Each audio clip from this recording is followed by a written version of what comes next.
The lead singer of one of the earliest and most prominent ska rock bands of the 1980s, Mr. Dave Wakeling. Dave, what's happening, my friend? At your service. I'm very glad to talk to you because it just got me off driving duty, heading from Los Angeles toward Reno, which is a gorgeous. The blossoms just starting on the almond trees now, so it makes the 5 freeway a bit more exciting. Sadly, I know it like the back of my hand now. I know every gas station, know the names of the people in every gas station. Hey, Dave, back again.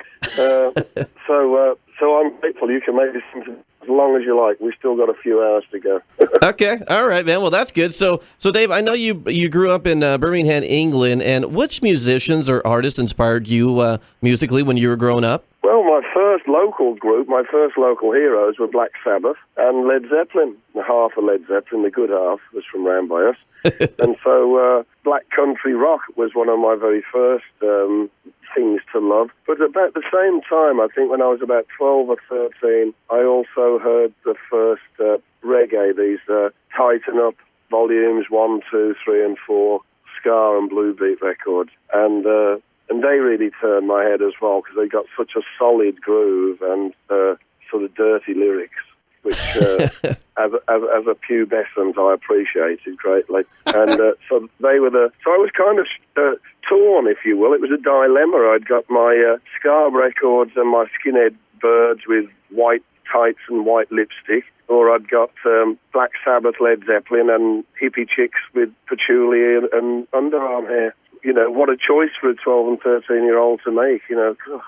How did you meet up with the other guys that would soon become the Beat and, English Beat? How did that all come together? Oh, my gosh. Well, the potted history of it, me and Andy went to school together, the other guitarist. He moved to the Isle of Wight to make songs in the 1970-somethings, 76 maybe, 77 to 78. We put an ad, people said they liked them. We put an ad in a newspaper that said bass player required shake some action from the Flaming Groovies song, thinking if anybody knew that, they were all right. And only one person answered, and that was David Steele, the genius of the bass guitar. We started to get a bit more serious about it, and it sounded like we were onto something, this mixture of the Velvet Underground meets Toots and the Maytals with Brian Ferry singing on top. And so we moved back to Birmingham. David got a job in a mental hospital, asked a nurse if he knew any drummers, and Everett showed up the next Tuesday. And that was it, really. It was the nucleus of the band. We started doing shows, and Ranking Roger kept jumping on stage and grabbing the microphone and toasting and going down very well. So after a while, he said, can I be in the group? And we said, yes, can you push that bass amplifier? And he could. So he was in, and then we went to make a single of Tears of a Clown as a Christmas party single to start our career off. And we asked Saxa, who was our favourite saxophone player in our local bar in Handsworth, the Crompton Arms, if he'd play on the single, and he declared that he would and he would never leave the band. And this was destined to be a hit. And then, Dave, you guys got together, and is it true you were still working in construction when you came up with the monster hit, Mirror in the Bathroom? It did indeed, yeah. I was trying to get out of going to work. You know, it'd been a bit of a late night. There'd been a bit too much Guinness, perhaps an extra half pint of Guinness too much, and I'd forgotten to put all my clothes up to dry on the rack. So when I woke up in the morning, they were in a big pile, all wet to the knee, covered in sand, you know. A lot of people thought Mirror in the Bathroom was about cocaine, and there was no money for cocaine when that song was written. Another great hit that was released off the group's debut album was a great tune that I really enjoyed, was Too Nice to Talk to You. Was that inspired by a club there in Birmingham? Yes, the Club Barbarella's in Birmingham, which was pretty famous for punk fans and new wave fans, I suppose. It was the premier nightclub for that sort of thing in Birmingham. After the groups had finished, they would have a DJ playing records, and at 2:20, which was that's it, the record would go, all the lights would go on, and like, thank you very much, good night, get out. Sometimes you were off in your own little dream world at that point, you know, and what the particular evening I'd been thinking of inviting this attractive young woman to dance and hadn't quite picked the right moment yet, and all of a sudden the record got scratched off and the lights went on, and my dream was shattered, and I saw her walking off with the crowd, and you can't really say, I meant to ask you to dance for the last 2 hours. So a missed opportunity, and So the song started with, "It's too late now, it's 20 past 2." When you were a teenager, Dave, was it correct that you wrote the tune "Save It for Later" when you were still a teenager? I did. I started it as a teen song. It was really a dirty schoolboy joke. Save it, comma, for later.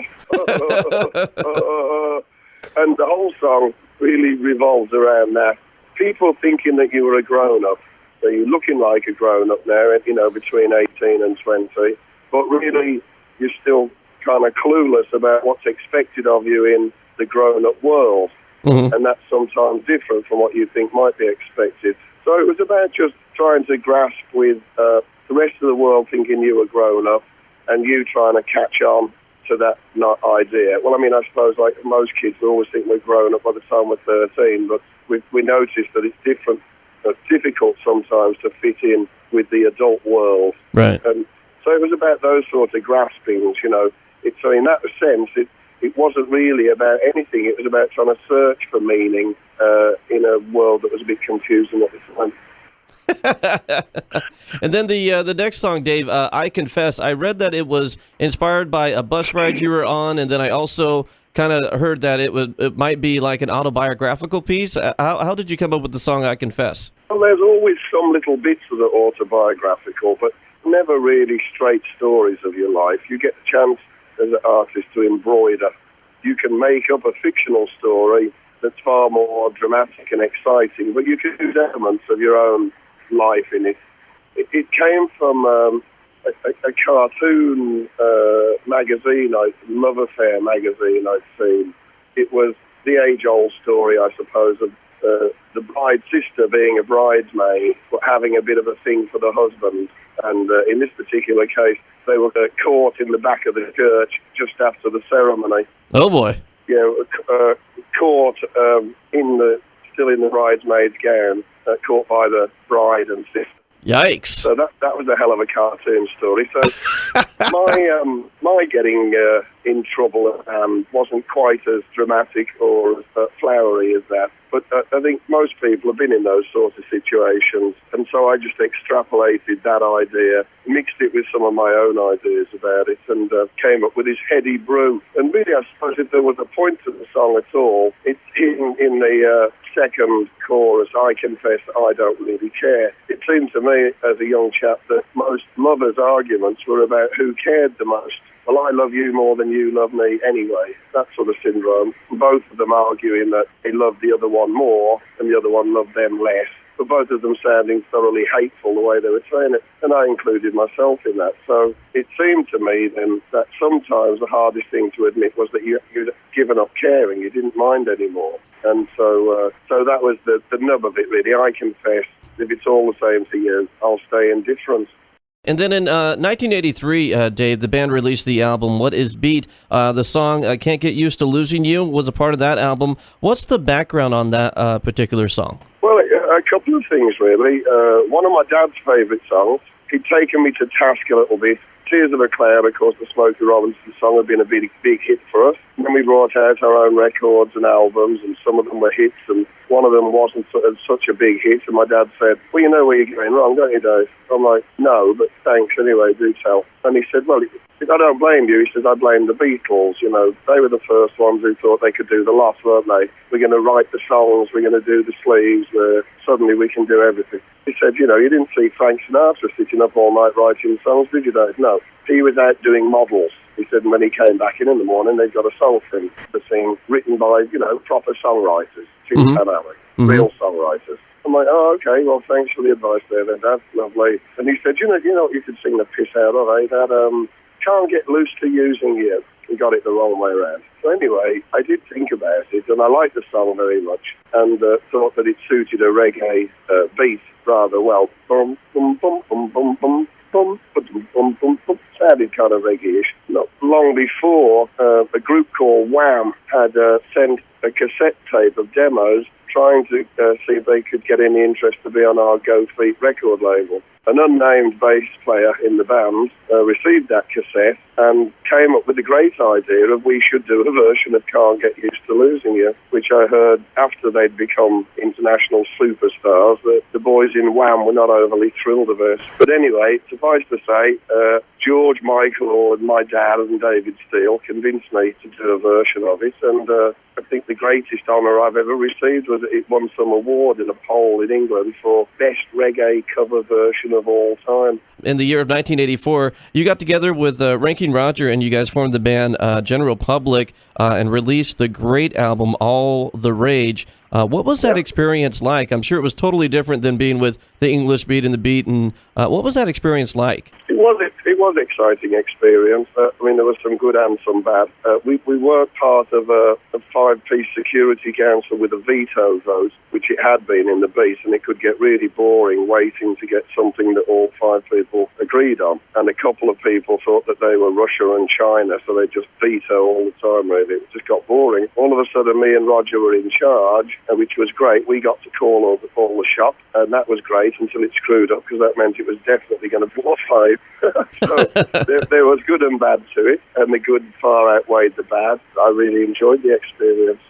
Very cool. And then the opening track, I always liked the track off of All That Rage. The opening track, Hot You're Cool. How did you come up with that song, Dave? You know, it's one of those things, like, I always thought calling a group something to beat was obvious, and I was amazed that nobody had done it. Well, we had to change it to the English beat by the time we got to America, but in England we were just known as the Beat. And it just struck me as, I couldn't believe nobody had done a song called So Hot You're Cool, So Cool You're Hot, and just rubbed those two songs against each other. So to start with, really, it was just more of a celebration that nobody had thought of that before, and everything else then fitted around that.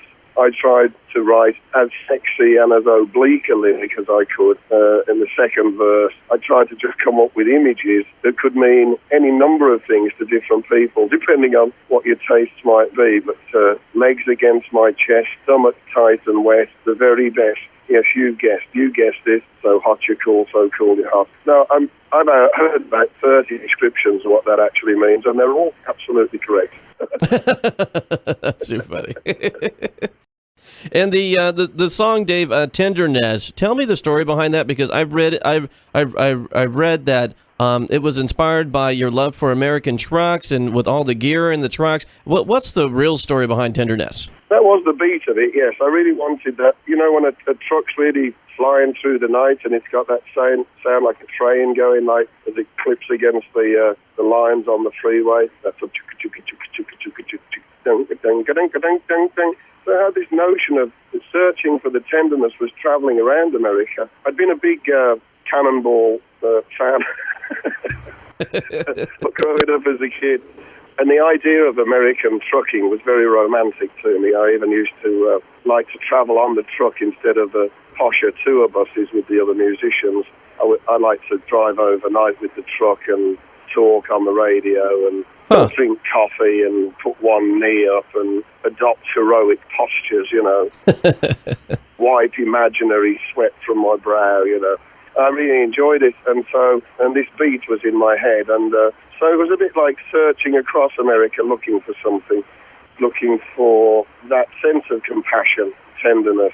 You meet very often in complete and utter strangers in America. I know that the way the media would have it, they have us at each other's throats and more or less every faction hating each other more than we hate people from abroad. But on a one-to-one basis, you ever find yourself in trouble on the side of a freeway or stuck at a truck stop or something like that, ask an American.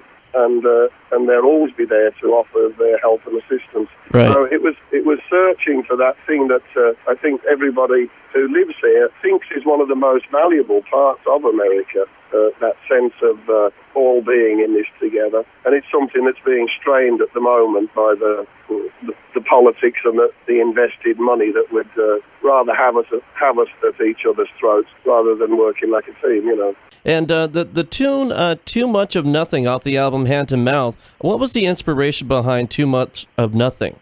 I suppose it was to do with consumerism. I suppose it was to do with that part of the 80s that was the me first society, and that collecting things didn't necessarily make you more secure. It just kept you further away from other people, which made you feel more insecure. And there's a couple of bits stolen out the Bible there. I hope they don't want publishing.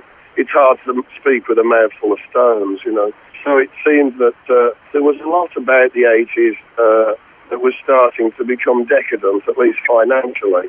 People were greedy and saying and doing more or less whatever it would take just to make another buck in what seemed like a fast market at the time.